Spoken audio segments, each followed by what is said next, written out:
am taxaw seetlu baax tam ci Covid bi nga xam ne tax ñu màggale nii ñu màggale léegi nit ne ma ren xanaa dañu dul màggal ma ne ko ren nekk lan màggal sax lan nekkate yéen ci daa def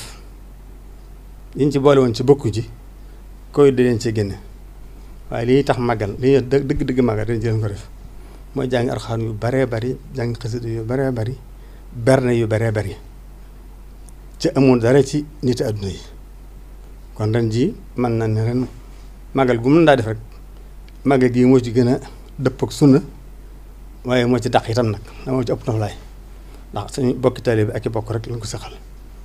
maam beneen taxaw seetlu boo xam ne gis naa ko ci màggal gi mooy itam màggal gi ndekete fitna yi ci ëpp yëpp mënoon naa ñàkk ci ñun ndax ndekete yi ci ëpp ñun mën nañu ko defal suñu bopp ñun taalibe yi ci yoonu état du ci nekk ndax màggal gi gis nañ ne benn takk der jaru fi daa mel ni sax dañ cee dugal la ndax angal boobu ci kese Abdou Khadre ak li wér ndax am na procédure am monte bu dara xewut waaye bisu màggal gi moom kenn monte it foofu fépp dama bàyyi nit ñi rek benn takk der jéeguwut kër gi lan daa wax sapeur pompier amu fi santé amu fi man naa dareelu état di taxaw ak njabootal gisuñu ko ci màggal gi ci teewut daa mel ne màggal gi ren la gën a jag ren la ëpp sécurité ren la lan gën a dal loolu muy jàngat boo xam ne mel ne Covid moom mën nañu ne neete màggal mais na ko def bu baax a baax te yoonu état du ci am man da gis naa ko ci lool ndax man màggal gi bi mu amee maa ko dirigé te xam naa li ma ci daan def ci ay bagante ak réunion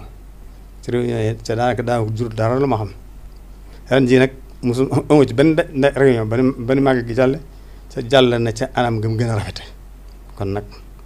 am na bind boo xam ne ñun ñëpp ñu yori màggal ak di ko organiser war nañ ko ci jàngaat bu baax ca xam ne li ëpp ci coono yi daa daj ci màggal ñoo ko tegoon suñu bopp waaye màggal mën naa jaar ca anam gëm gën a rafete ca coono yooyee du ci am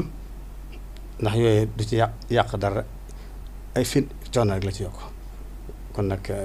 seet la boo xam ne gis naa ko ci.